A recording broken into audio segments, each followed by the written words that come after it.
Tapi hari ini yang dijalankan oleh penyidik di Polda Metro Jaya adalah Kitab Undang-Undang Hukum Acara Pidana Solo. Jadi KUHAP-nya KUHAP. Baik, saya tegaskan bahwa hari ini kami memenuhi undangan atau panggilan lah tepatnya dari penyidik Polda Metro Jaya kepada 3 klien kami di klaster pertama. Yang pertama kepada Bapak Rustam Effendi, ada juga Bapak Rizal Fadila dan Ibu Kurnia Triroyani. Sehubungan dengan apa? Sehubungan dengan pemeriksaan sebagai tersangka di klaster pertama setelah standar operasional hukum acara Solo dijalankan. Saya tegaskan ya, hari ini yang berlaku bukan KUHP lama, bukan KUHAP lama, bukan juga KUHP baru, bukan juga KUHAP baru. Tapi hari ini yang dijalankan oleh penyidik di Polda Metro Jaya adalah Kitab Undang-Undang Hukum Acara Pidana Solo. Jadi KUHAP-nya KUHAP Geng Solo. Kenapa demikian? Saya tegaskan demikian. Pertama, bahwa hari ini pemanggilan terhadap klien kami tidak lepas dari pertemuan Saudara Joko Widodo dengan Saudara Egy Sujana dan Damai Hari Lubis. Saat itu, Saudara Egy Sujana meminta kepada Joko Widodo untuk perintahkan Kapolri, perintahkan Kapolda, perintahkan Direktur Tindak Pidana Umum Polda untuk mencabut cekal dan meng-SP3, menghentikan kasus dari Egy Sujana. Dan itu benar-benar dijalankan. Akhirnya ada beberapa yang dijalankan dalam standar operasional hukum acara Solo. Pertama, Polda langsung memberikan SP3 atas perintah Joko Widodo. Karena ada instruksi, ada polisi aktif 5. Kedua, setelah itu Polda menaikkan berkas 3 pejuang kita di klaster kedua, yakni Rismon Siadipar, Roy Suryo, dan Tifauzia Tiasuma. Dan yang ketiga adalah kemudian Polda memanggil tersangka di klaster pertama, yakni Bang Rizal Fadila, Bang Rustam Effendi, dan Bu Kurnia Triroyani. Ini adalah bagian dari hukum acara pecah belah yang diadopsi polisi dari Solo. Saya tegaskan begitu. Kenapa? Karena begini, dalam konteks restoratif justice, itu urutannya adalah permohonan dari pihak yang minta restoratif justice dimediasi oleh polisi dengan cara memanggil para pihak. Jadi polisi akan memanggil pihak terlapor dan pelapor, lalu dimediasikan oleh polisi dan dibuat kesepakatan perdamaian yang memuat pertama pengakuan bersalah, kedua permintaan maaf, ketiga pemberian maaf. Tapi ini semua tidak terjadi. SOP hukum acaranya yang berlaku adalah SOP Solo. Yakni apa? Bukan datang ke polisi dulu, tapi tanggal 8 Januari 2026 Egy Sujana dan Damai Hari Lubis datang ke Joko Widodo di Solo. Setelah itu minta di SP3, baru diperintahkan polisi untuk menindaklanjuti. Setelah itu baru diajukan surat permohonan restoratif justice pada 13 Januari 2026. Setelah itu dikeluarkan SP3 tanggal 15 Januari 2026. Artinya SOP yang berjalan, hukum acaranya itu tidak menganut undang-undang KUHP yang lama. Jadi tidak menggunakan Undang-Undang Nomor 8 Tahun 1981. Tidak juga menggunakan ketentuan KUHAP hukum acara yang baru, yakni Undang-Undang Nomor 20 Tahun 2025. Jadi yang berlaku adalah SOP Solo. Jadi sekali lagi kami tegaskan bahwa restoratif justice yang hari ini dijajakan oleh geng Solo itu bagian dari upaya pecah belah yang sayangnya, sekali lagi saya sayangkan, sayangnya upaya pecah belah perjuangan kami itu difasilitasi oleh Polda Metro Jaya dengan gerak cepat menindaklanjuti perintah dari Joko Widodo dari rumahnya, yang semestinya ini adalah mempermalukan presiden kita hari ini. Karena hari ini yang panglima tertinggi atasan langsung polisi, Kapolri itu adalah Presiden Prabowo Subianto, bukan Saudara Joko Widodo. Kantor negara kita adalah di Istana Negara, bukan di rumah Jokowi di Solo. Jadi ini merusak hukum acara dalam penegakan hukum. Itu dari sisi prosedur. Yang kedua, dari sisi substansi, kami tegaskan restorasi ini hanyalah restorasi untuk membeli pejuang agar mau menjadi pengkhianat. Iya, karena substansi restorasi pemulihan ijazah nggak bisa. Karena nggak bisa merestorasi ijazah yang tadinya palsu menjadi asli dengan adanya perdamaian, nggak bisa. Tetap saja palsu begitu loh. Makanya kalau ingin membuktikan ijazah itu asli, bawa ke pengadilan. Tapi lagi-lagi di pengadilan Solo, Joko Widodo tidak datang. Katanya akan menunjukkan SD, SMP, SMA, S1 di pengadilan jika diminta. Padahal yang disita hanya SMA dan S1. Berarti SD, SMP kan sebenarnya bisa ditunjukkan ke Solo. Dalilnya kan karena pinjam alat bukti di Polda belum dipenuhi. Dan saya kira Polda harusnya memenuhi. Kenapa?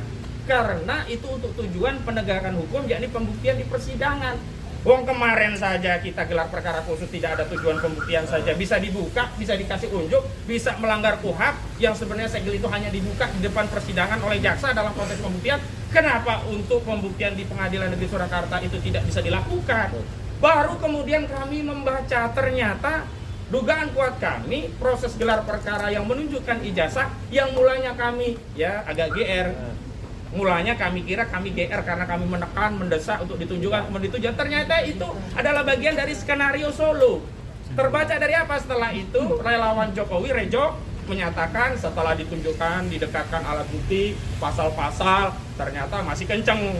Dari 12 itu semuanya tidak termaafkan. Itu ada 3 yang tidak termaafkan, yang lain bisa dimaafkan. Nah, kemudian di follow up dengan adanya restoratif justice dan damai, yang kemudian terlepas dibantah oleh Egy, klaimnya kan mereka sudah berdamai oleh Sulu. Nah, ini kan menunjukkan memang ini adalah bagian dari strategi memecah belah, menjatuhkan mental pejuang kita agar seolah-olah mereka harus segera mengakui ijazah itu asli agar tidak dipenjara. Sekali lagi, tidak ada risiko penjara dalam kasus ini. Pertama sudah diperiksa sebagai tersangka, Pak Roy dan kawan-kawan tidak ditahan karena tidak ada alasan baik objektif maupun subjektif untuk menahan. Yang kedua, presiden yang kedua ini juga tidak mungkin ditahan. Ada 2 pertimbangan. Yang pertama saja sudah tidak ditahan. Yang kedua, sudah berlaku KUHP yang baru, yang ancaman pidananya semuanya di bawah 5 tahun. Jadi tidak bisa lagi untuk melakukan penahanan. Jadi tidak ada.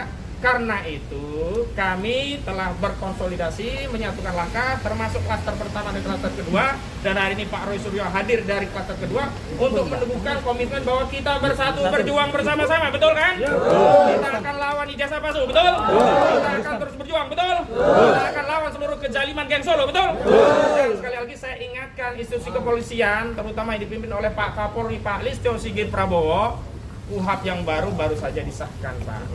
Tolong prosedur KUHP yang diikuti, jangan prosedur SOP Solo dalam menangani kasus ijazah palsu. Baik, itu pengantar dari saya. Selanjutnya untuk meneguhkan komitmen persatuan, kami persilakan Pak Roy Suryo untuk menyampaikan pandangannya. Silakan Pak Roy. Baik, Assalamualaikum warahmatullahi wabarakatuh. Ya, saya hadir di sini itu semata-mata karena saya ingin meneguhkan bahwa saya, kemudian Bang Rismon Jennifer dan juga Mbak Dr. Tifa itu tetap bersama dengan 3 pejuang yang hari ini akan melakukan kewajibannya untuk menjawab undangan atau menjawab panggilan dari Polda Metro Jaya untuk diminta keterangannya, ya, yaitu Pak Rizal Fadila, Bu Kurnia Tridoyani dan juga Pak Rustam Effendi. Jadi sekali lagi kita tetap kompak, kita tetap bersama, dan sekali lagi sebenarnya kami itu adalah pihak yang diminta menjadi saksi atau ahli ketika waktu itu awalnya TPUA, Tim Pembela Ulama dan Aktivis, itu melaporkan saudara Joko Widodo ke Barreskrim. Suratnya ada, jadi kalau ada orang yang mengatakan waktu itu adalah mereka itu tidak apa-apa ikutkan bahkan di luar dari kesepakatan, enggak, kita bersama-sama, ya. Dan dari awal, dari sini kita mulai, dari sini pula kita harus mengakhiri. Jangan ada yang lari dari tanggung jawab, ya. Jadi artinya kalau ada seseorang yang kemudian tidak seperti nakoda kapal itu seharusnya berada di kapal sampai kapalnya tenggelam, bukan kemudian terjun ke laut sendiri atau bahkan diselamatkan atau menyelamatkan diri sendiri. Jadi sekali lagi kita minta dukungan kepada masyarakat, dan kita tentu tidak lupa kita mohon kepada Allah Subhanahu wa taala untuk memberikan ridhonya, memberikan kelancarannya. Moga-moga pemeriksaan hari ini Pak Rizal Fadila, Bu Kurnia Tridoyani dan juga Pak Rustam itu lancar. Saya tentu saja akan ikut mendukung dan membersamai dari hati yang paling dalam dan juga dari semangat yang paling kuat. Kita tetap bersama. Saya kira itu aja daripada terlalu lama, dan sedikit aja apa yang saya sampaikan untuk menambahkan saja karena kemarin banyak pertanyaan ya.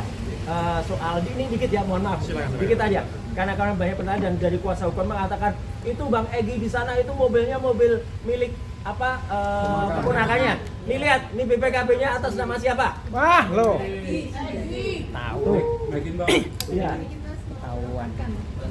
Nah ya, jadi ini bukan fitnah, ini bukan fakta. Ya, jelas. Ini fakta. Ini bukan fitnah, ini fakta. Ya, jadi kita tetap berada di sini supaya yang ada di luar sana bingung ya, ini SK udah gitu kok malah press conference ya, biar mereka budrek. Biar mereka budrek. Ya. Oke, saya kembalikan lagi. Tribun X sekarang menghadirkan lokal menjadi Indonesia.